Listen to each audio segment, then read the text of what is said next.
To all my fellow brothers and sisters, peace be with you in the name of the Lord Jesus Christ. I know that my video schedule has been somewhat chaotic the past couple weeks.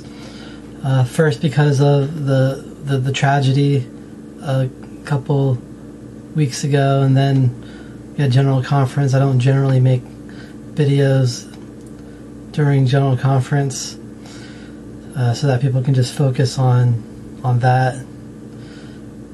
And just an update, I have decided to put together all the evidence that I have about the Book of Deuteronomy into one video. And so I'm working on that right now. But I won't be able to release that till I finish translating the Book of Deuteronomy, because I want to include all the references to Christ that the Holy Spirit has showed me. And I won't be able to do that until I finish translating, because when I translate, that's when the Holy Spirit really shows me stuff. And that brings us to today. I found something that I was translating today that I thought was really interesting, that I wanted to share with people who are willing to listen to me. And I've been on vacation all week, and so whenever I take a vacation like this, I use the time, if I don't go anywhere, to really push forward my translation. So basically, all week, I've been able to translate a chapter a day in Deuteronomy. I have just completed today chapter 26, and though the chapter is only 19 verses, it really beat me up. Sometimes really short chapters will end up being extremely difficult because of the complex use of wordage in the Hebrew. And chapter 26 was one such chapter, and in addition to that, there was a few verses that were different in the Aramaic Peshitta, Greek Septuagint, and the Samaritan Pentateuch, which then required me to stop and really think and pray. And then the Holy Ghost helped me the Holy Ghost inspired me to look at past usage in those books. And so I did, and it was the same. So at first I didn't really seem like a help, but then I decided to look at those passages in the Dead Sea Scrolls, because at the part that I'm referring to in the Dead Sea Scrolls in chapter 26 is destroyed, so you can't see it, and so there's nothing to compare there.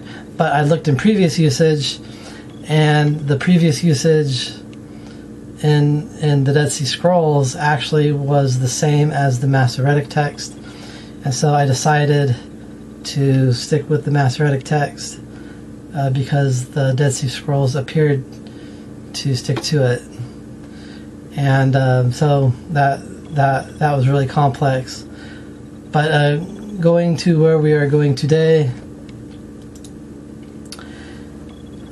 in verse 17, 18, and 19, these verses are highly important, actually, because these three verses is the official covenant making between the Lord and Israel. And in verse 17 it says, "Thou hast avouched the Lord this day to be thy God, and to walk in his ways, and to keep his statutes and his commandments and his judgments, and to hearken unto his voice." So it uses the word avouched, literally translated from Hebrew. It would be thou hast say, or the Hethel form of the word means to cause somebody to say.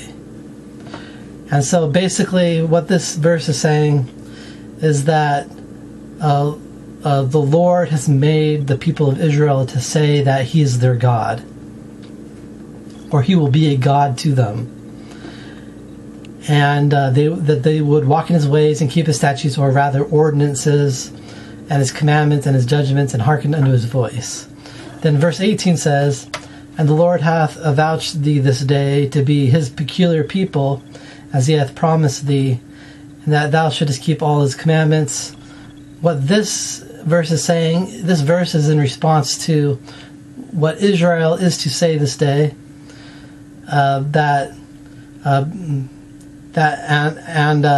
this is the Lord's part of the covenant, is that the Lord is made to say of them that they are to be a people unto him, a peculiar treasure. That's more literal translation. And as he hath said unto thee, and it doesn't really say in Hebrew that thou shouldest keep all his commandments. It more literally says in Hebrew, and to keep all his commandments. And so the Lord has chosen Israel to be a peculiar treasure unto him, and to keep his commandments.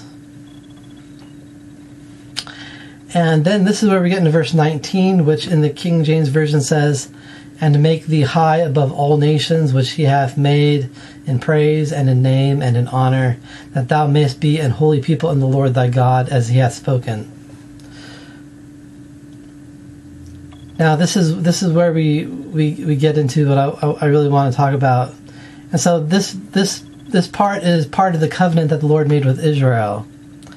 And let me read it to you in my own translation. It says, "And to set thee most high above all the nations which he hath made for a praise and for a name and for beauty, that thou mayest be a holy people unto the Lord thy God, as he hath spoken."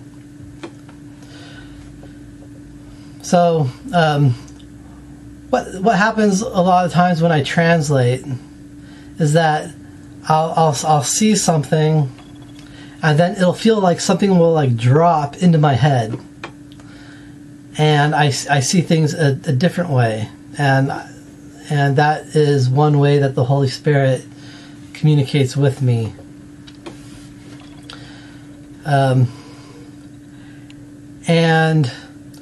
When we look at the King James Version, it makes a mistake. It says, "and to make thee high." The more literal translation is, "and to set thee most high," because in the Hebrew, it uses the word most high, or Elyon. Elyon is used most of the time in reference to God. And it would be El Elyon, or God the Most High, or the Most High God. And so when I noticed that in the Hebrew, that's when the Holy Spirit dropped this knowledge into me, that we should read this more literally. And so the promise that the Lord has made is that the Lord will make the house of Israel to be most high. It doesn't say this in the Hebrew, but I think it would be better read as like the Most High. But that's not what it says, so that's not how I translated it. But it's the same idea. What we are seeing here is that the righteous Israelites will become like the Most High to the other nations. And this is in keeping with the Joseph Smith translation of Revelation chapter 2, verse 26 through 27. And I will use my own translation in reading this to you, which includes the full Joseph Smith translation, which says, "And to him who overcometh and keepeth my commandments unto the end, will I give authority over many kingdoms, and he shall shepherd them with the word of God, and they shall be in his hands as the vessels of clay in the hands of a potter, and he shall govern them by faith with equity and justice, as I also have received from my Father." And so this is giving the same idea. And this is why, well, one of the reasons why I am very annoyed with people who say that the Book of Deuteronomy is a forgery, because it contains really deep things, and if you're not focusing on it, you're going to miss it. And you see, I've read the King James Version many times of the Book of Deuteronomy, but when I took the time to sit and actually go through the Hebrew, that's when the Holy Spirit was able to help me to see an even greater interpretation. And so it is only the house of Israel that will be able to achieve this state. But here's the thing: if someone who is a Gentile accepts the restored gospel of Jesus Christ and has the Holy Spirit fall upon them, their bloodline is literally altered in their body to be connected back to Abraham. So to Abraham, Isaac, and Jacob. So they are no longer Gentiles, but they are grafted into the house of Israel, so they are Israel as well. So when we see the term Israel here in this sense, it is referring to all those who are literal descendants and all those who have their blood altered by the Holy Spirit to connect them back to Abraham, Isaac, and Jacob. And so this still fits in the Book of Deuteronomy, because that's what is happening at the end of the world. We have to remember that when the Lord talks about something, it doesn't just mean like in one certain time frame. We have to think of it as the whole of the plan of God. And the end result is that eventually the righteous of Israel will be in the place of God. They don't replace God. They're not worshipped as God, but they take the role on behalf of the other nations and will shepherd them with Jesus Christ. And so that is what the Book of Deuteronomy is really trying to say in verse 19. But if you can't read it through the Holy Spirit, and you treat the book dishonorably by calling it a forgery, you're not going to see these things in the Book of Deuteronomy. And I leave this with you in the name of Jesus Christ. Amen.